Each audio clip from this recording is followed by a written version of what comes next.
Hello everyone, আসসালামু আলাইকুম। কেমন আছেন সবাই?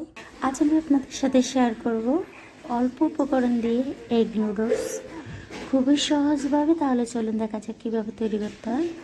প্রথমে আমি একটা কড়াই বসিয়ে দিয়ে দিলাম এখানে গরম পানি। আগে থেকে আমি হিটার দিয়ে গরম পানিটা করে নিয়েছি যাতে করে আমার রান্নাটা দ্রুত হয়।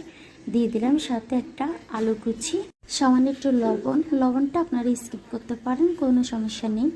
সাথে আমি নুডলসটা দিয়ে প্রায় 1.5 থেকে 2 মিনিটের মতো আমি সিদ্ধ করে নেব। অতিরিক্ত সিদ্ধ করব না।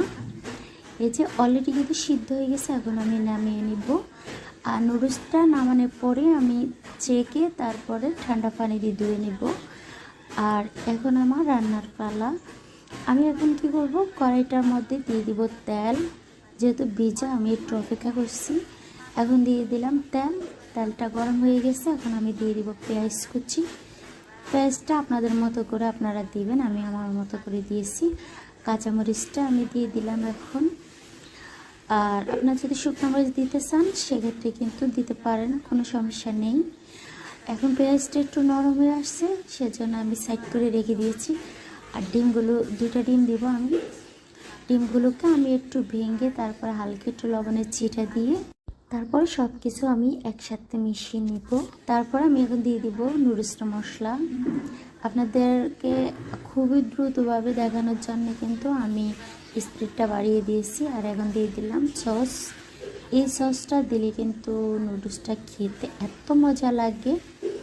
আর এখন দিয়ে দিলাম আমি নুডলসটা আগে থেকে ধুয়ে আমি তারপরে পানি ঝরিয়ে নিয়েছি। এখন দিয়ে দিলাম, দিয়ে নেড়ে ছেড়ে দিব। এই নুডলসটা রান্না করতে বেশি একটা সময় লাগে না।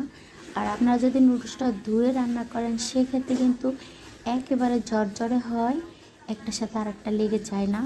আরেকটা টিপস হয়েছে, আপনারা যদি নুডলসটা সিদ্ধ করার সময় সামান্য একটু রান্নার যে রেগুলার তেলটা আছে সেটা 1 টেবিল চামচের মতো দিয়ে দেন পানির সাথে, তখন কিন্তু নুডলসটা ঝরঝরে থাকে।